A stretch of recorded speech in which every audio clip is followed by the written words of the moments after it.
Hola, bienvenidos de nuevo a la segunda temporada de nuestras Expert Talks, una iniciativa de eTech Evolving Education donde debatimos, reflexionamos y compartimos conocimientos en torno a las tendencias, tecnologías e innovaciones que están revolucionando el futuro de la educación en México y América Latina.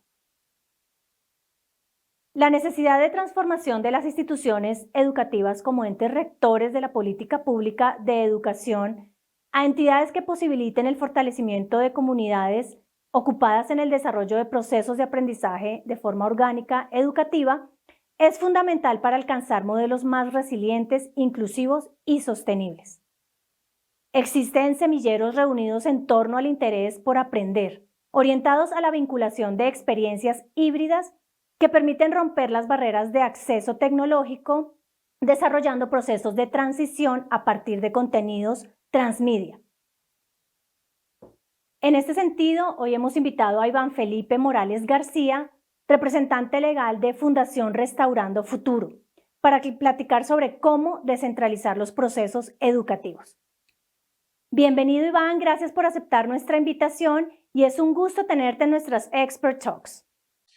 Hola Marta, muchísimas gracias por la invitación, gracias a todos los organizadores del evento, realmente para nosotros es un gusto y un honor poder acompañarlos el día de hoy. Para iniciar, me gustaría que nos platicaras un poco sobre Fundación Restaurando Futuro. ¿Cuándo fue fundada esta institución y cuál es su papel dentro del sector educativo y la sociedad? Bueno, la Fundación Restaurando Futuro se funda en el 2019 en la ciudad de Ibagué, departamento del Tolima, en Colombia. Es una organización formada por tres personas que nos reunimos en un principio: Mauricio Romero, abogado de profesión; Juliana Valentina, psicóloga; y quien les habla, Iván Morales, sociólogo, inicialmente con el objetivo de desarrollar una serie de estudios culturales a través de los cuales pues tuvimos ocasión de intervenir poblaciones, en este caso de adolescentes con problemas de consumo problemático de sustancias psicoactivas, a través del acompañamiento que realizamos a un proyecto que se llamó Sin Exclusión, que era un proyecto de producción audiovisual liderado por Corporación Creandes, y en el cual nosotros apoyamos una prueba de hipótesis, un estudio cuantitativo, y a partir de allí pues fuimos adentrándonos como el tema de la intervención social a través de estudios culturales. Ya en el 2021 vimos una gran oportunidad en la integración de un modelo llamado arte como herramienta de mediación, y a través de este modelo empezamos a hacer una integración o una transición a contenidos de base tecnológica dentro de lo que ya veníamos desarrollando en el área cultural. Muy bien, Iván, qué iniciativa tan bonita y tan interesante. Entrando un poco en materia, cuéntanos cuál es el panorama actual de la educación en Colombia. Bueno, Marta, gracias. Sí, pues sin ser expertos en el tema, hay unas cifras que son bastante preocupantes en la educación a nivel nacional. Tenemos unos porcentajes de alrededor del 2,8% de analfabetismo en el rango entre los 15 y los 24 años, un estimado del 5% en total, que eso vendría siendo alrededor de 2,5 millones de personas en analfabetismo a nivel nacional, ¿cierto? Además de esto, pues hay que agregar que existe una torpe transición entre la educación media y la educación superior. Estamos hablando de que en los colegios oficiales existe un porcentaje de transición inmediato a la educación superior de solamente entre el 46 y el 48%. Y además de esto, estamos hablando de que en educación privada la transición está escasamente por encima del 50%. Hay una oferta de crédito a través de una institución que se llama Licetex acá, para que los estudiantes puedan acceder a la educación superior, pero no deja de haber una barrera, ¿cierto?, para el acceso, porque implica pues una capacidad de endeudamiento, en este caso no de los estudiantes, sino de las familias completas, ¿cierto?, para poder hacer esa transición. Además de eso, la oferta educativa se concentra, en este caso en la educación superior, en la oferta privada, que no toda es de buena calidad.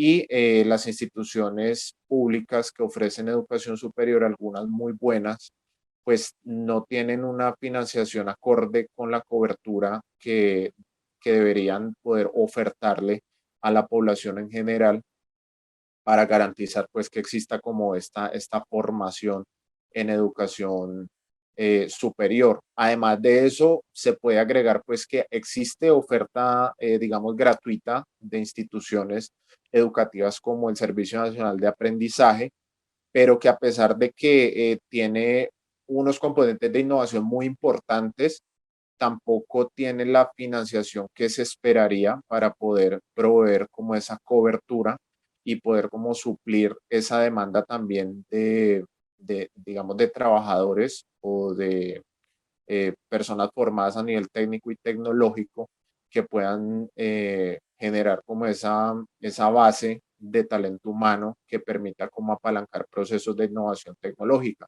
Ahora, si llevamos esto al campo de la educación rural, pues aún es más preocupante. Existen unos ejercicios, digamos que muy interesantes de educación técnica en la media para desarrollar unos procesos como de tecnificación agro en el campo, pero existe una brecha en el acceso tecnológico en estas zonas rurales que genera en estos casos pues que exista una doble segregación porque existe ya una brecha económica muy importante entre el campo y la ciudad, y además de eso existe otra brecha en el acceso tecnológico. Estamos hablando de que los hogares más vulnerables de Colombia tienen una conectividad por debajo del 30%, y los hogares pues de los estratos socioeconómicos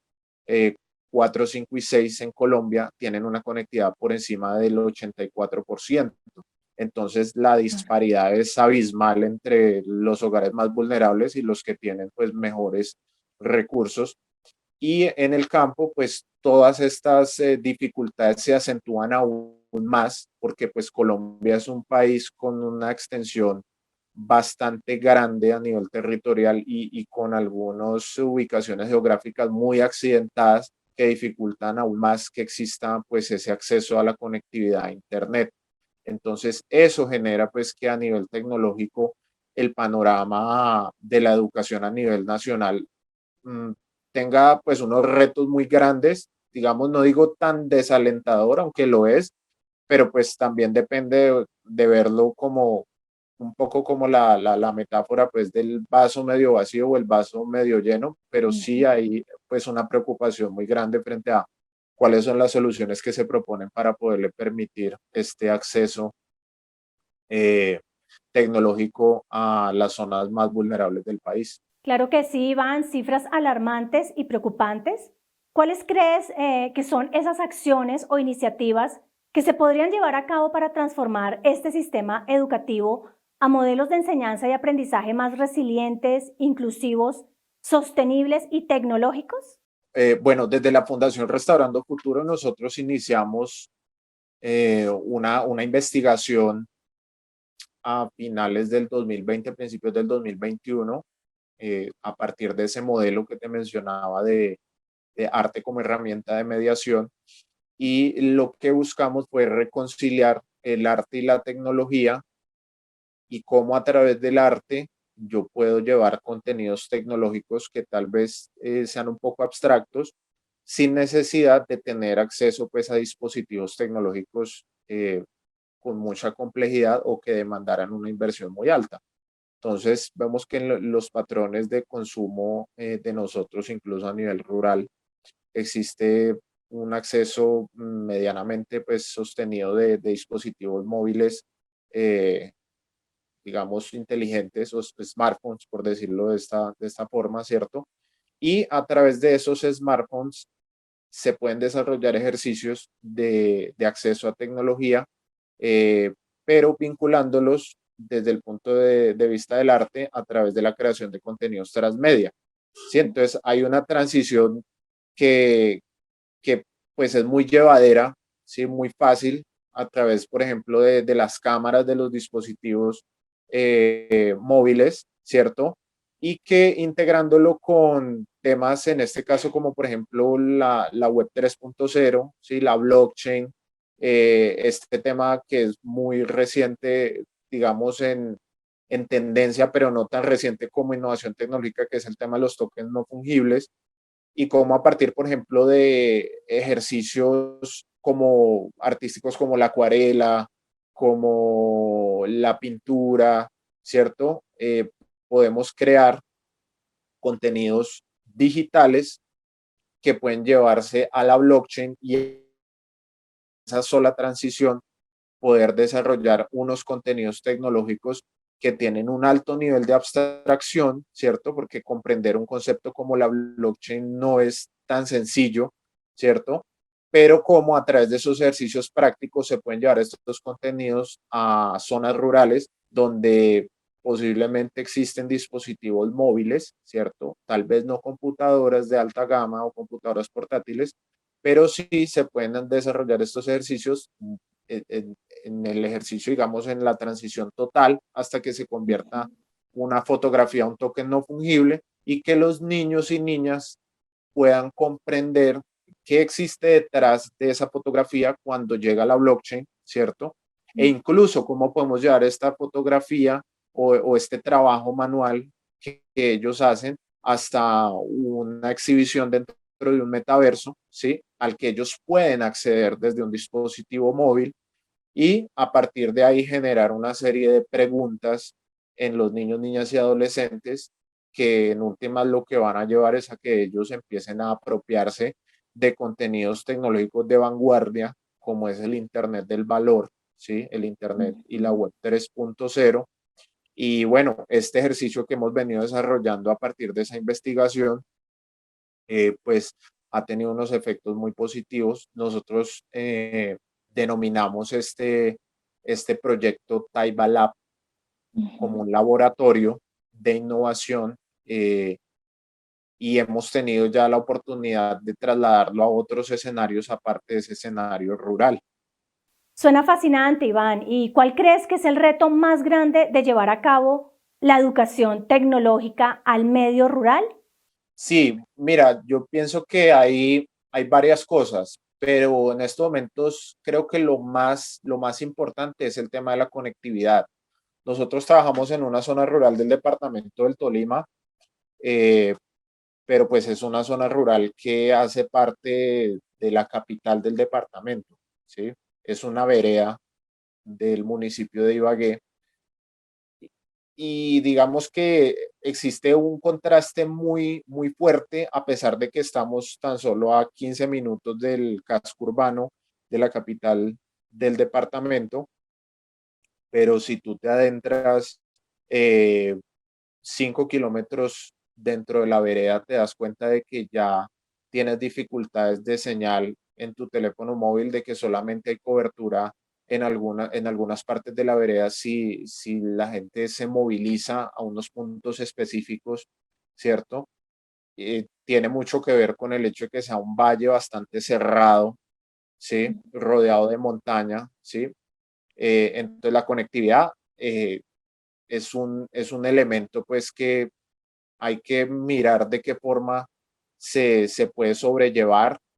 No sé hasta qué punto, pues, alternativas que se están impulsando en este momento como Starlink, ¿sí? Pueda que generen una solución interesante para un sector como en el que nosotros trabajamos, pero pues digamos que ese sector nos genera como unos indicadores de lo que son zonas rurales aún más alejadas, no solamente en todo el departamento, sino a nivel país, ¿sí? Y el otro, que siento que también es muy fuerte, pero que tal vez el trabajo se puede hacer más desde la pedagogía, son algunos patrones de consumo que existen dentro de estos territorios rurales, donde casi que hay unos roles prefabricados para los niños, niñas y adolescentes, que es lo que se espera de ellos dentro de esas comunidades rurales.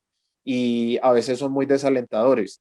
Por ejemplo, vemos una deserción escolar bastante grande de los adolescentes para dedicarse a labores del campo, como por ejemplo en este caso, en este sector donde nosotros estamos, para la recogidas de café, Ujú. ¿sí? Sabemos que el café pues es un producto insignia de nosotros como nación, pero a veces no hay unas prácticas muy sanas frente a esa vinculación laboral de niños, incluso antes de los 10 años, para que participen eh, en esos jornales de recolección del grano, que además son por temporada, ¿cierto?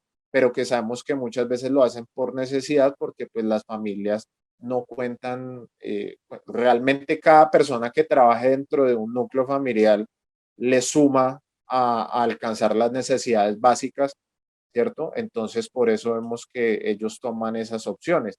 Ahora bien, ¿qué implica esto? Implica pues que desde muy temprana edad los niños tienen acceso al usufructo económico, pero ellos no tienen una educación frente a la administración de los recursos y empieza eso a reñir entonces como con realmente qué se espera de ellos como personas, ¿sí? Dentro de una sociedad y existen una serie de ocupaciones dentro de esos entornos rurales eh, pues por mencionar algunas como el consumo de licor a temprana edad, ¿sí? Mm. Eh, el acceso a sitios, pues para deportes que el deporte en sí pues no tiene nada de malo, pero el juego de billar, el tejo, que es un deporte tradicional acá en el país, pero pues que viene desafortunadamente asociado con la ingesta de bebidas alcohólicas y el hecho de que los chicos desde temprana edad pues tengan acceso al dinero y no sepan administrarlo porque no han recibido esa formación,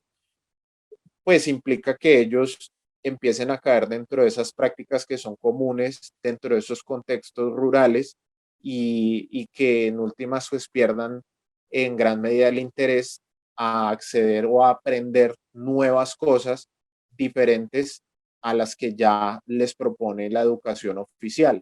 Entonces, esos son dos retos muy grandes que hay. Uno, proveerles la conectividad y el otro, romper esos imaginarios que existen dentro de esos entornos rurales para que realmente ellos eh, imaginen otros futuros posibles y además de eso, pues puedan visualizarse como en otras actividades diferentes a las que de alguna manera ya están como prediseñadas dentro de esos entornos. De acuerdo, desafíos que hay que mirar con lupa y generar acciones inmediatas para superarlos. ¿Cuáles crees que son los modelos de experiencia educativa que desarrolla Fundación Restaurando Futuro? Bueno, en este caso, como les mencionaba, tenemos este proyecto insignia de nosotros que es Taibalab. Y lo que buscamos con este proyecto es el desarrollo de experiencias educativas de una forma que se puedan llevar a la descentralización. Cuando hablamos de descentralización, lo que hablamos es de que esas experiencias sean fácilmente replicables y escalables en diferentes escenarios. Y por eso hacemos uso de la creación de contenido transmedia. Porque si fuéramos únicamente a lo digital, pues inmediatamente nosotros mismos en nuestra experiencia educativa estaríamos poniendo una barrera de acceso porque sí o sí habría que tener X o Y dispositivo para poder empezar el proceso. Mientras que como tratamos de que todas las actividades empiecen con procesos análogos, ¿sí? Con procesos de arte manual, entonces es mucho más fácil llevar estos contenidos o estas experiencias educativas a zonas que estén apartadas, porque en principio lo que buscamos es que todo lo que desarrollemos empiece con algo práctico desde la manualidad. Entonces, por ejemplo, nosotros tenemos un ejercicio muy interesante con los chicos que es la creación de unas máscaras. Estas máscaras son manuales, totalmente decoradas de forma manual, pero a través de estas máscaras lo que buscamos es que los chicos comprendan el concepto de identidad digital. Entonces, después de que ellos ya crean estas máscaras a su gusto, pues reflejando lo que ellos quieren, luego las llevamos a un laboratorio de fotografía y a partir de ese laboratorio de fotografía, entonces hacemos la transición a lo digital.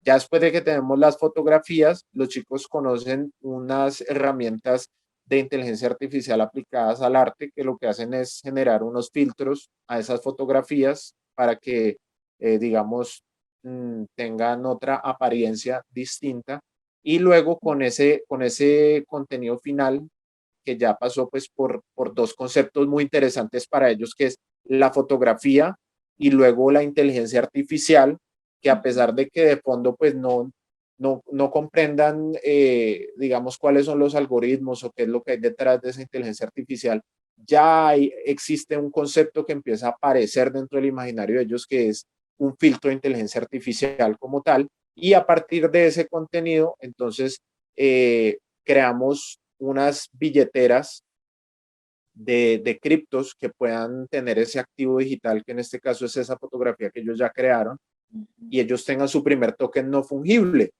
Entonces, con algo tan sencillo que es crear una máscara, empezamos a introducir conceptos y en esto creo que hay un valor muy grande porque nosotros tenemos, digamos, en nuestro universo una cierta cantidad de conceptos o de palabras y en la medida en que empezamos a alimentar ese universo con otros conceptos diferentes, pues esa frontera empieza cada vez a ser más amplia. Entonces, cuando yo ya introduzco conceptos como una billetera de criptomonedas, blockchain, NFTs, inteligencia artificial, criptos, ¿sí?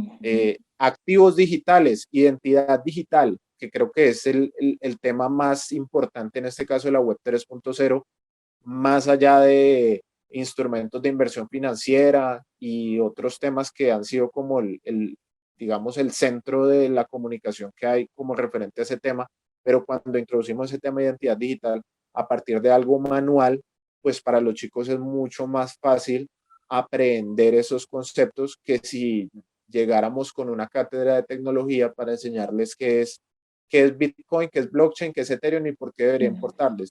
Pues eso es una cosa muy ladrilluda, primero. Segundo, pues cero atractivo para los niños, ¿sí? Pero cuando yo lo vinculo a algo práctico, pues para ellos es mucho más interesante y es muy bonito que ellos puedan empezar a crear ese concepto de que es un activo digital, ¿sí?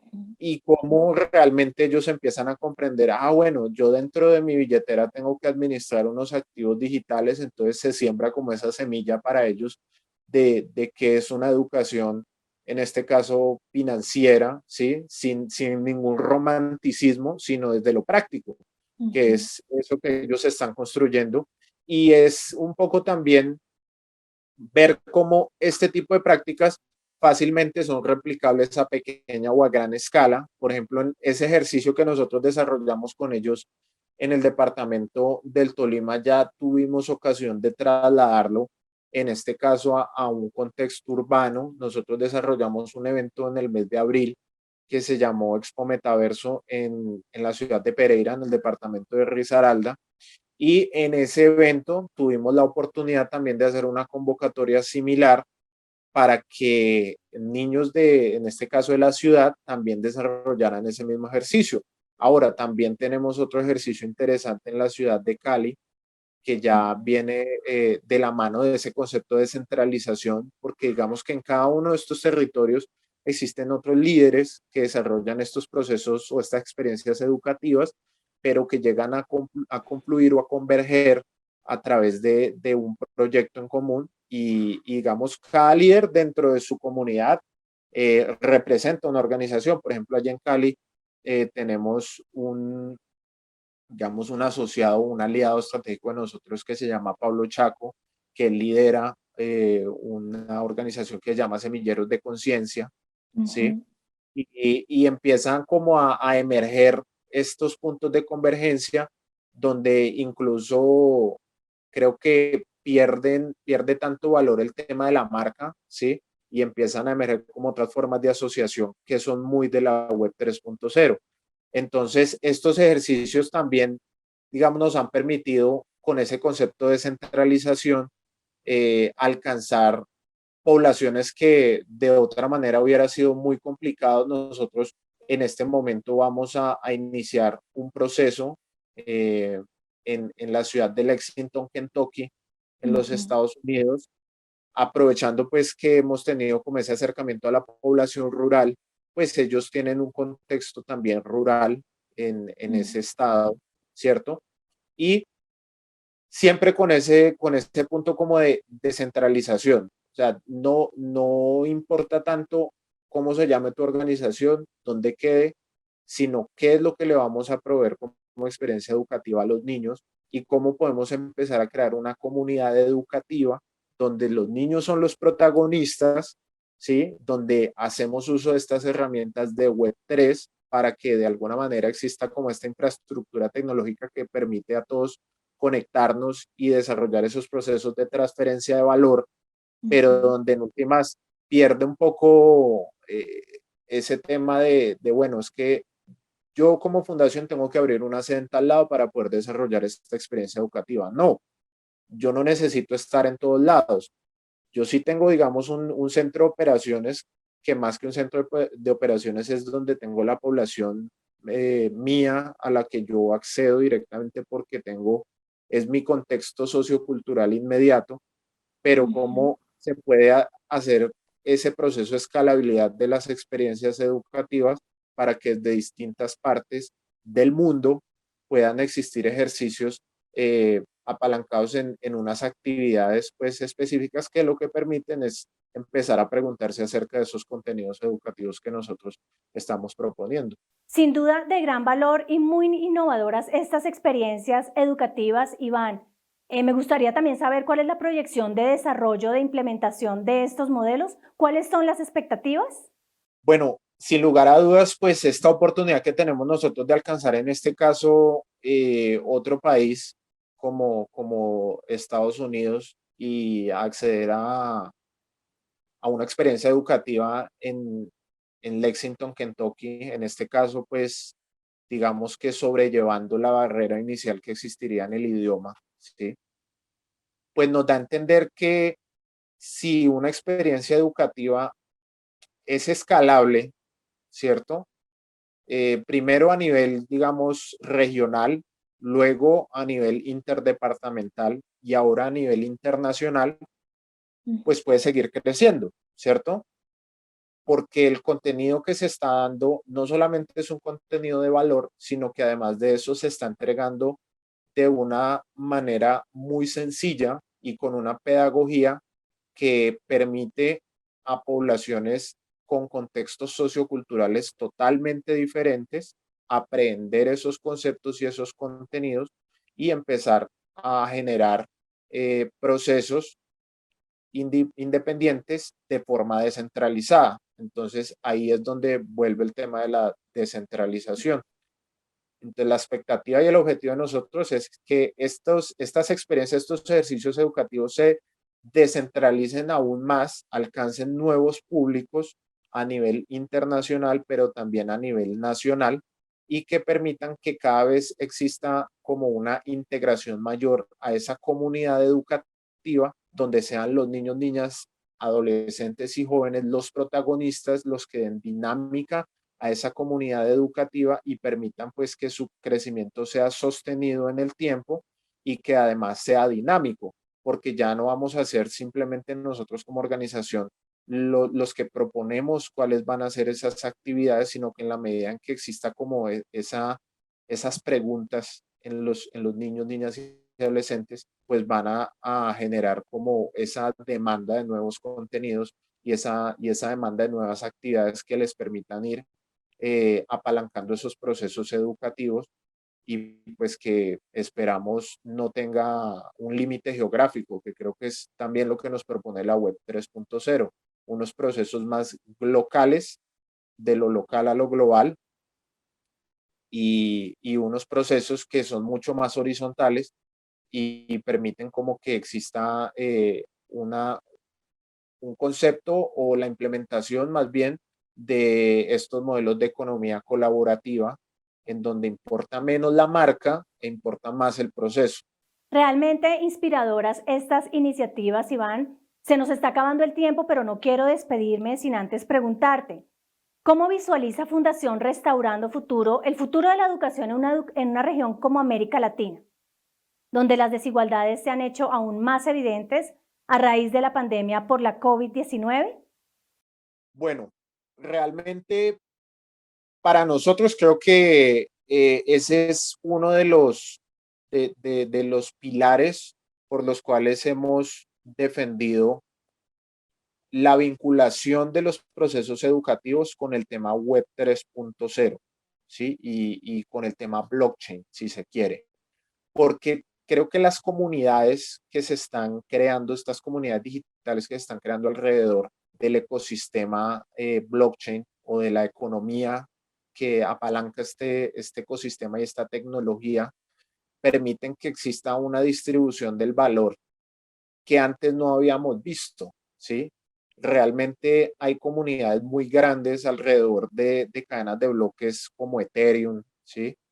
Incluso el mismo Bitcoin, que han permitido realmente que existan procesos de transferencia de valor con el mínimo de fricción, ¿sí? Realmente hay personas alrededor del mundo interesadas en apoyar este tipo de proyectos y que esta tecnología lo que ha facilitado es que si alguien quiere apoyar una iniciativa, no tenga una fricción para hacer llegar esos recursos con los que quiera apoyar una iniciativa. Entonces, sí pienso y creo que este Internet del valor nos está permitiendo conectar personas alrededor del mundo interesadas en que las cosas pasen, interesadas en apoyar procesos diferenciados, innovadores, ¿sí? Y que realmente no van a encontrar dificultades, primero para hacer seguimiento a lo que ellos están apoyando, porque creo que esto es uno de los elementos más importantes que nos trae la blockchain y es la transparencia, la trazabilidad, ¿cierto? En la implementación de los recursos que hasta el momento pues era una dificultad en procesos de cooperación internacional, realmente decir, bueno, ¿cómo se está invirtiendo el recurso que está llegando? Sé que el recurso está llegando al país, pero ¿cómo le hago yo trazabilidad a la inversión de ese recurso? Pues eso es una de las soluciones que nos está proveyendo en este caso la blockchain y creo que eso le da muchísima más confianza a esas comunidades digitales de personas que quieren apoyar estos procesos en realmente decir, ok, voy a invertir en este proceso y en cualquier momento le puedo hacer seguimiento a qué está pasando y realmente existe como esa confianza en que no solamente la tecnología está proveyendo como esta tranquilidad o esta transparencia en los procesos que se desarrollan, sino que además las personas que realmente le apostamos a la creación de este tipo de comunidades dentro de la Web3, tenemos una finalidad común y es construir una sociedad más equitativa y más horizontal. Gracias, Iván. Definitivamente un tema en el que debemos colaborar entre todos los actores del ecosistema educativo en nuestra región. Agradecemos mucho tu participación en esta conversación y fue un gusto que Fundación Restaurando Futuro haya participado como institución aliada de la edición 2022 de eTech Evolving Education. Nos vemos en el 2023. Muchísimas gracias a ti y a todo el evento por habernos invitado. Realmente para nosotros es un placer poder compartir esta bonita experiencia que estamos desarrollando y esperamos pues que este evento sea una oportunidad para poder llevar estas actividades y este modelo educativo a muchas más partes en Latinoamérica. Gracias de nuevo a ti, a toda nuestra audiencia. Muchas gracias por conectarse y participar. Síganos a través de nuestras redes sociales y no se pierdan los próximos episodios de esta nueva temporada de nuestras Expert Talks. Regeneremos y coconstruyamos la educación del futuro. Soy Marta Carvajal y ha sido un gusto estar con ustedes. Nos vemos en una próxima oportunidad.